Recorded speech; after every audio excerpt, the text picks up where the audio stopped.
JonnyPink. I have new lenses. They're both the same. They're from the late 60s, all manual, and they're radioactive.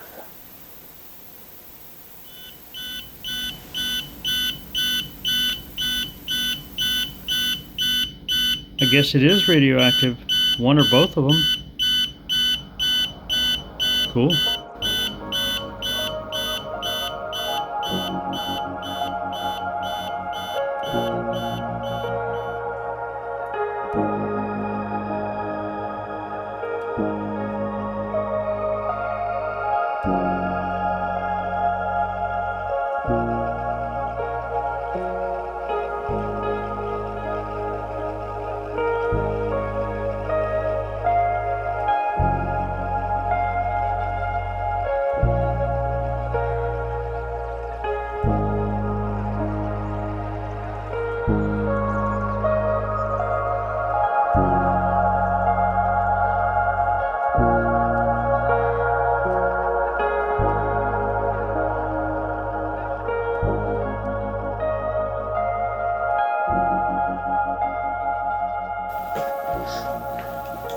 Okay, this is actually take 2 because the battery died.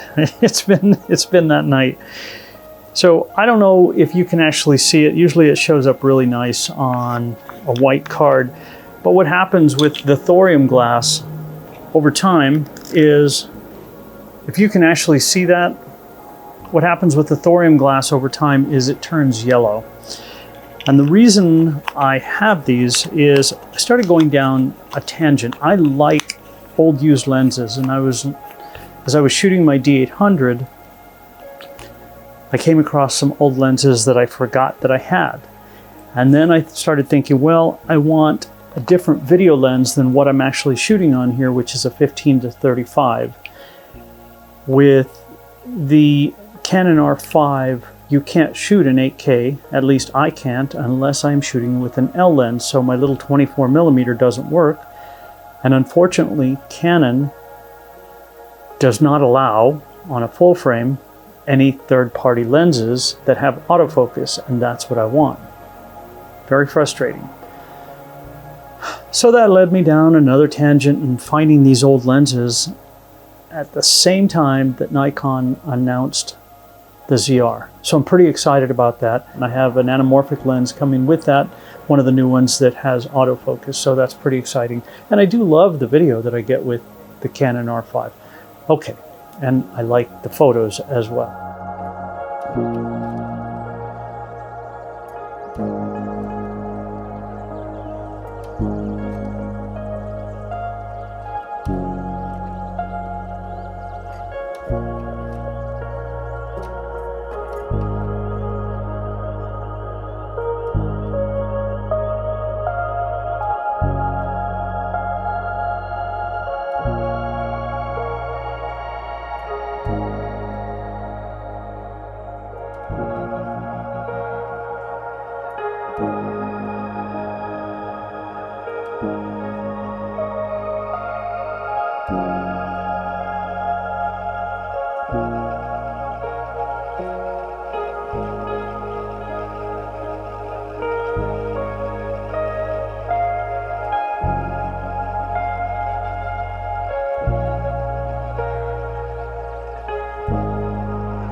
But that's how I ended up with these. I went searching for thorium glass.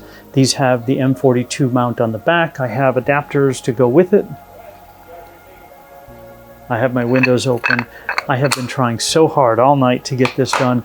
So let me take you out to the beach where Diane and I were sitting out there, and I was just taking photographs. These are 50mm lenses, and they don't quite seem like a 50, but man, Are they perfect? Absolutely not, but they sure are a lot of fun. And the thorium is mixed in with the glass, so that's not really dangerous. And I'll link down below the person that I've been watching all kinds of different videos, but this is the best one that I've found about this thorium glass.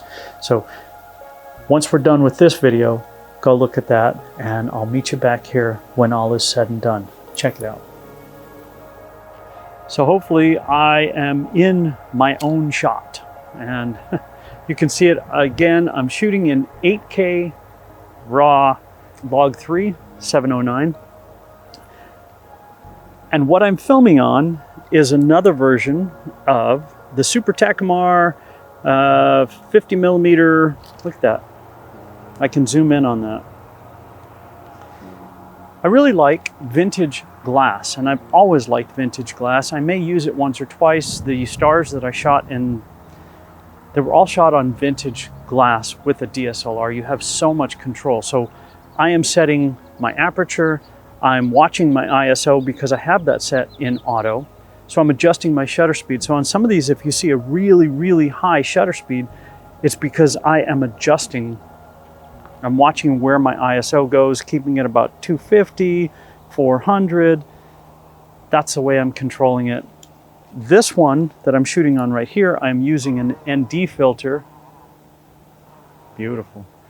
I'm using an ND filter, shooting at an 800 ISO, auto white balance, I think it is. Really, it's just so that I could see what I've got going. The video I'm shooting at an F4, so I have a slightly deeper depth of field. Hopefully I stay in focus. Although I have focus peaking on, it's sometimes hard to tell without a monitor. Anyway, going down this path, seeing that Nikon had released the ZR, or ZR, I have pre-ordered it just like a lot of people, not the Canon C50. To me, that is kind of a missed mark, just like some of the other Canon products. The R5 that I'm shooting on, been sitting in the sun now for a while. I'm here at the beach, I'm shooting at Malibu Lagoon. 50mm is just not enough. So here on the R7, it gives me the equivalent of, what is that, 25, 50, 80, about 83mm. It's okay. It works out really, really nice. I don't expect any of these shots to be amazing. I'm shooting them at maybe not wide open at a 1.4, but at a 2 or 2.8. I'm looking for the swirly backgrounds. And out of all the shots that I have shot so far, because I'm going to go out tonight and shoot some night sky stuff too, this one here, if you look at it, is my very favorite one so far that I have shot, because I'm going to keep shooting these.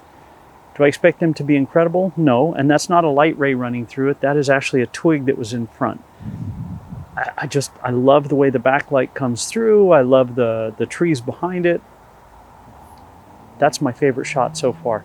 So I am going to keep shooting. I'm going to walk out of the shot, and it's going to make it nice and blurry because I don't have autofocus. And those were the lenses that I was looking for, a 50mm autofocus that isn't too grand. Something affordable, reasonable, a TT Artisans or a Sigma or something. And except for APS-C, it's not supported. And I want to shoot in RAW. So that's why I went for the ZR, or the Nikon ZR. Beautiful cormorant out there. I'm going to shoot directly into the sun. Let's set it at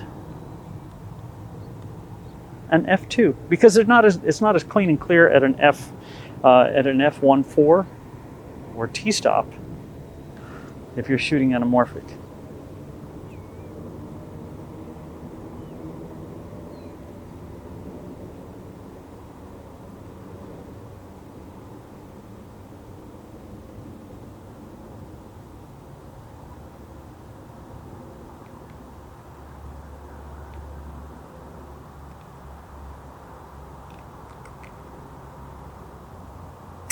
Shooting into the sun is still going to be a little blown out. So I'm going to have to increase it to, let's go to an F8 so that a lot of stuff is in focus, so I'm not being blown out.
Why the irradiated glass? Why thorium? Because it was supposed to help with the clarity. And over the course of time, say the last 50, 60 years, because these came out in the 70s, this was the second version with the 7 aperture blades, both of these two. The glass is yellowed. You can make them white again by sticking them in the sun, but it's not what I want to do. So I'm going to wander down the path this way and go see if I can't shoot this. There was a snowy egret out here, so let's go shoot that. Hey, Santi, how are you?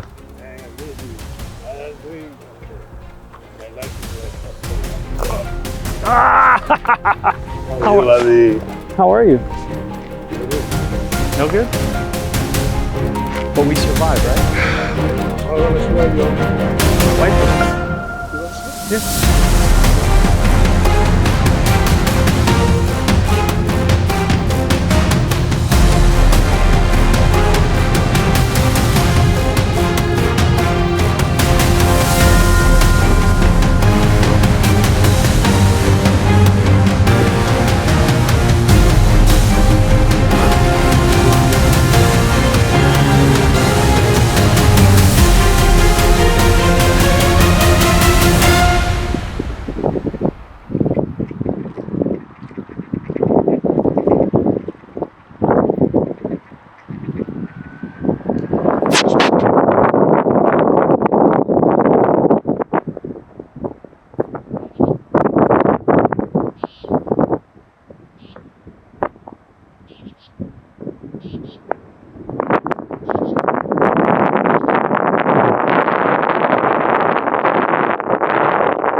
There we go.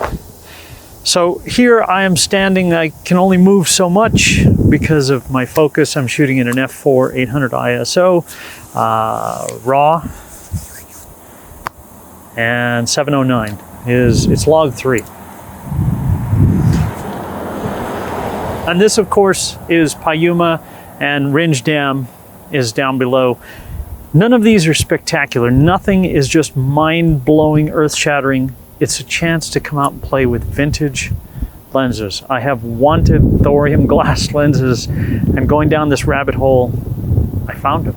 And I'm pretty excited about that. So, just a beautiful view from here. The battery on the R5 is about to die, and yes, I am shooting the R5. I love the R5. I still think it's a fantastic camera, but I'm looking for something new, and that's where the ZR is going to come in and going to be perfect.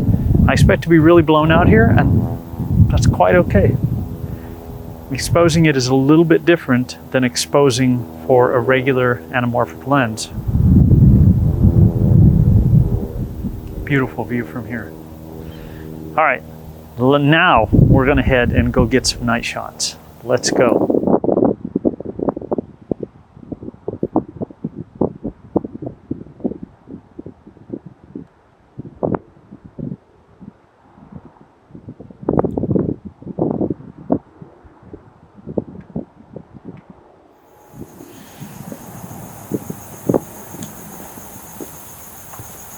Okay, so for this, my depth of field is going to be extremely, extremely shallow.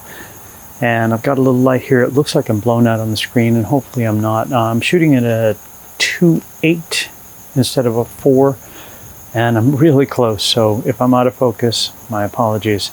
I am focused in on this, and it looks like this is in focus, so I should be in focus as well. ISO is at 25,600.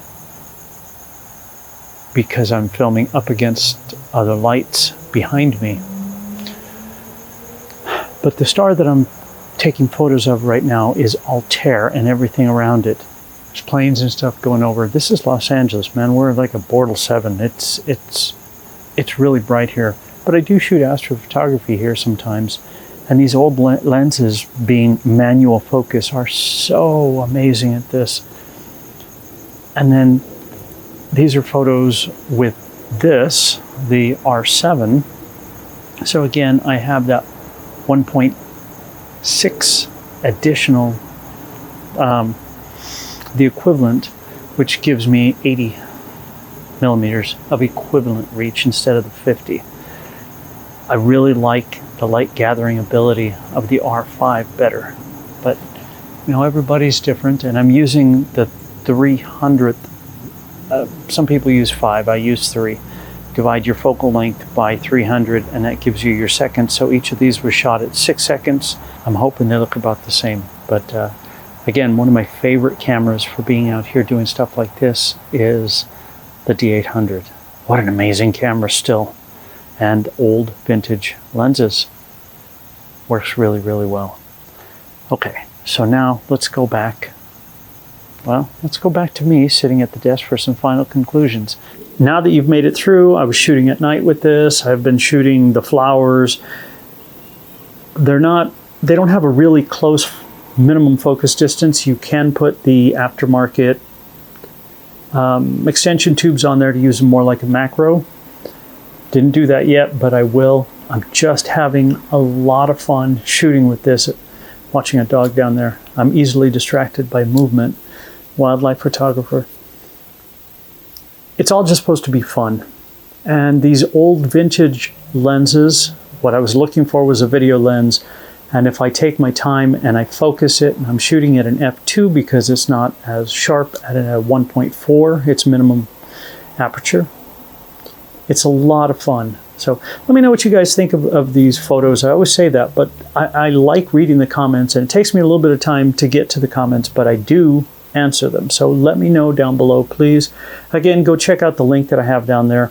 That he does a fantastic review of thorium glass and the different vintage lenses. And I'm not going to go into any of that because it's not what I do. I just like taking photographs and I like having fun and appreciate you letting me share with you guys. So thank you again. Have a fantastic day, whatever it is you're going to do out there. If you see me out someplace, please come up and say hi. I really like meeting new people. JonnyPink, that is the video I think that you see behind me that I'm editing, and I have to have my intro and my outro, so we'll see you guys.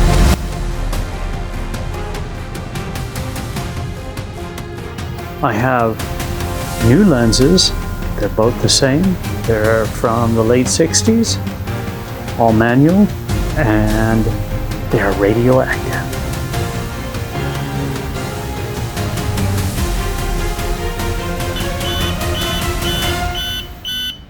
I guess it is radioactive, one or both of them.